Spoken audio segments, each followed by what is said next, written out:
যোৰহাটৰ পাৰ্শ্বৱৰ্তী মৰিয়নিৰ বাপুজী ষ্টেডিয়ামত আয়োজন কৰা হয় হিয়াৰ স্পটন হিয়াৰ আমঠু জুবিন গাৰ্গৰ ৰাজহুৱা আদ্য স্বাৰ্থ। মৰিয়নি তথা সমগ্ৰ অঞ্চলৰ লোকসকলে ভাষা জাতি বৰ্ণ ধৰ্ম নিৰ্বিশেষে একত্ৰিত হৈ প্ৰাণৰ শিল্পী জুবিন গাৰ্গৰ প্ৰতি গভীৰ শ্ৰদ্ধা নিবেদন কৰে। এই অনুষ্ঠানটি কোনো দল বা সংগঠনৰ নহয়, জনসাধাৰণৰ আন্তৰিক প্ৰচেষ্টাতেই অনুষ্ঠিত হয়।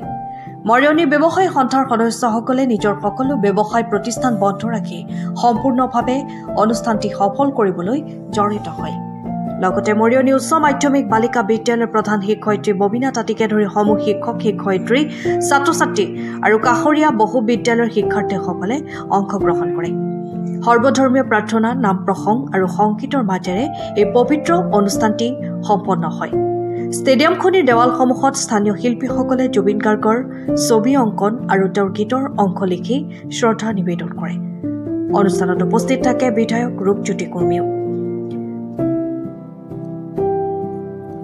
লগতে অশ্ৰুসিক্ত নয়নেৰে জুবিন গাৰ্গৰ প্ৰতিচ্ছবিত সকলোৱে পুষ্পাঞ্জলি অৰ্পণ কৰা পৰিলক্ষিত হয়। সকলোৱে জুবিন গাৰ্গৰ প্ৰতিচ্ছবিৰ সন্মুখত থিয় হৈ শ্ৰদ্ধা জ্ঞাপন কৰাৰ লগতে পৰিৱেশ এক শান্ত, গভীৰ আৰু শোকাভিভূত আবহ যেন সকলো হৃদয়তে বাজি আছে জুবিনৰ সুৰৰ প্ৰতিধ্বনি। যোৰহাটৰ পৰা অনুপম বৰা ৰিপৰ্ট, পোহৰ লাইভ। বাপুজী ষ্টেডিয়ামত মৰিয়নিবাসীৰ ৰাইজে স্বতঃস্ফূৰ্তভাৱে ইয়াত প্ৰায় 10 দিনৰ আগৰ এটা প্ৰস্তুতি, আৰু এই প্ৰস্তুতিৰ ফলত আজি এই দিনটোত প্ৰতিকূল বতৰ, বৰষুণ পৰিছিল। আৰু আচৰিত কথা, কাষৰীয়া ৰাইজ ইয়ালৈ আহিছে, কাষত ক'তো বৰষুণ নাই। যি স্থানত আজি আমি এই আদ্যশ্ৰুত আয়োজন কৰিছোঁ মৰিয়নিবাসীৰ ৰাইজৰ উদ্যোগত, ইয়াতে অকল কেৱল বৰষুণ। ক'ৰবাত তেখেত ভগৱানৰ ৰূপত আহিছিল নেকি, ক'ৰবাত তেখেত ভগৱানৰ অৱতাৰ আছিল নেকি, আৰু এয়া কোনো আজিলৈকে আমি দেখা নাই। বাহিৰৰ কথা নকৈ অসমত যদি চাওঁ, বহু স্বনামধন্য শিল্পী, স্বনামধন্য লোক, স্বনামধন্য ব্যক্তি মৃত্যুবৰণ কৰিলে, কিন্তু সমাধিস্থলত গৈ এনেধৰণৰ মন্দিৰ সদৃশ এটা পৰিৱেশ সৃষ্টি হোৱা ক'তো আমি দেখা পোৱা নাছিলোঁ। কেৱল জুবিন গাৰ্গ ডাঙৰীয়াৰ যোৱাকালি মই গুৱাহাটীৰ পৰা আহোঁতে দেখা পাইছোঁ, ৰাতি প্ৰায় 11টা বজাত প্ৰায় বহু মানুহৰ সমাগম। এই যিটো পৰিৱেশ, এই পৰিৱেশ সূচনা হৈছে প্ৰাণৰ শিল্পীগৰাকীয়ে নিশ্চয় প্ৰত্যেক জাতি জনগোষ্ঠী ধৰ্মাৱলী লোকৰ হৃদয় জয় কৰিছিল। আজি আমি এই ৰাজহুৱা আদ্য শ্ৰাদ্ধত আজি সৰ্বধৰ্ম প্ৰাৰ্থনা সভা অনুষ্ঠিত হ'ল। এতিয়া নাম প্ৰসংগ চলি আছে, অলপ পিছত গায়ন বায়ন অনুষ্ঠিত হ'ব।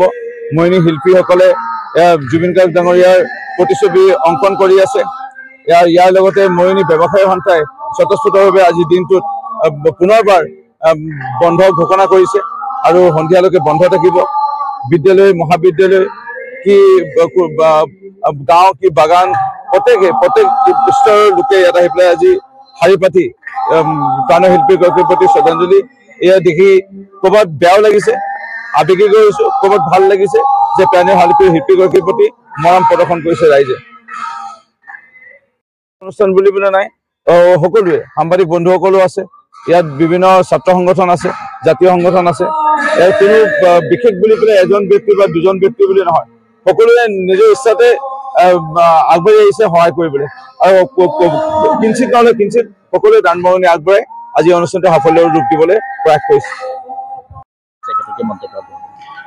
মন্তব্য আচলতে কিনো আগবঢ়াম, কথাটো এনেকুৱা ধৰণৰ, মৰিয়নিত যেতিয়া জুবিন গাৰ্গৰ মহাপ্ৰয়াণ হৈছিলে যোৱা 19 ছেপ্টেম্বৰ দিনাখন, আমি তেতিয়াৰ পৰাই মৰিয়নিৰ ৰাজহুৱাকৈ তিনিআলি থানা মৰিয়নিবাসীয়ে আমি ৰাজহুৱাকৈ শ্ৰদ্ধাঞ্জলি জনাই আহিছোঁ 13 দিন ধৰি। তেখেতৰ যোৰহাটত যিটো আদ্য শ্ৰাদ্ধ ক্ষমা কৰিব, যোৰহাটত যিটো মানে মৎস্যস্পৰ্শ মাংগলিক কাৰ্যসূচী সেইদিনাখনলৈকে, তেতিয়া ৰাইজে আমাক কৈছিলে যে মৰিয়নিত আমি সকলোৱে মিলি কৰোঁ, আমি শ্ৰাদ্ধ এভাগি পাতোঁ তেখেতৰ। আৰু সেই পৰিপ্ৰেক্ষিততে আজি 8 অক্টোবৰ তাৰিখে আমি ইয়াত তেখেতৰ আদ্য শ্ৰাদ্ধভাগী পাতিবলৈ আমি আয়োজন কৰিলোঁ। আচলতে বেয়া লাগে এইবাবেই যে এইখন খেলপথাৰত বাপুজী ষ্টেডিয়ামত তেখেতে 2007 চনত এটা অনুষ্ঠান পৰিৱেশন কৰি গৈছিলে। ঠিক একেদৰে 9টা বছৰৰ পিছত ইয়াত 2016 চনত ফুটবল খেলিবলৈ আহিছিলে, আৰু এই এটা মাহ মানে 19 অক্টোবৰত তেখেতে মৰিয়নিত আন এটা অনুষ্ঠান কৰিবলৈ অহা কথা আছিলে, কিন্তু দুৰ্ভাগ্যবশতঃ যিখন খেলপথাৰত তেওঁ ফুটবল খেলি গৈছিলে সেই খেলপথাৰখনতে আজি আমি তেখেতৰ আদ্য শ্ৰাদ্ধ আয়োজন কৰিবলগীয়া হৈছে। আমাৰ অনুভৱবিলাক কেনেকুৱা ঠিক বুজাব পৰা নাই।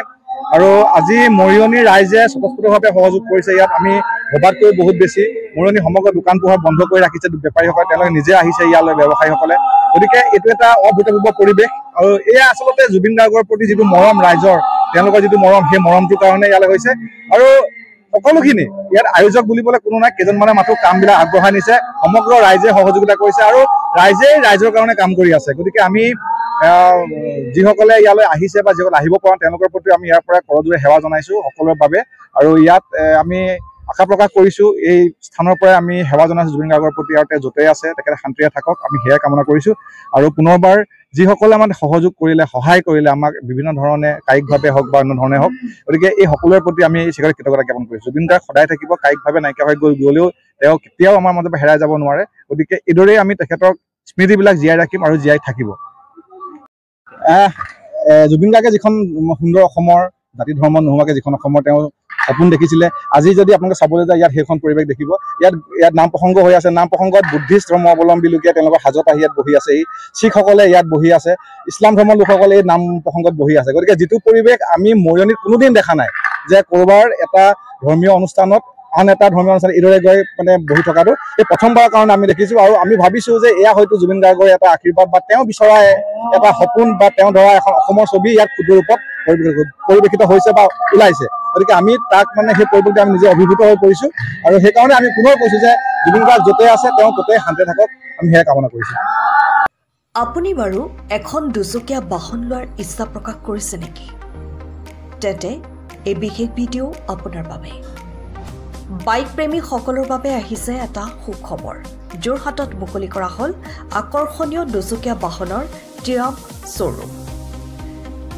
বিগত কেইবা দশক জুৰি ৰাইজৰ মাজত থাকি মানুহৰ মন জিনিবলৈ সক্ষম হৈছে এই ট্ৰিয়াম্ফ বাইকসমূহে আপুনি বিচৰা ধৰণে আপোনাৰ তথা প্ৰিয়জনৰ সুবিধা হোৱাকৈ ক্ৰয় কৰক আপোনাৰ সপোনৰ দুচকীয়া বাহনখন লাভ কৰিব ইজি ফাইনেন্স অতি কম ডাউন পেমেণ্ট দি সহজেই সপোনৰ বাহনখন আপুনি নিজৰ কৰিব পাৰিব এই বাইকসমূহত আছে dual channel ABS switchable traction control LED lighting rider সহায়ক হোৱাকৈ ৰাইডিং মোড এৰগনমিক ডিজাইনৰ দৰে বহু সুবিধাৰে সমৃদ্ধ তেন্তে ফলক কিহৰ আজিয়ে যোগাযোগ কৰক আৰু বুক কৰক আপোনাৰ সপোনৰ বাহনখন যোগাযোগৰ নম্বৰ 8876503005 অথবা 6003820079 আমাৰ ঠিকনা ট্ৰিয়াম্ফ পুলিবৰ যোৰহাট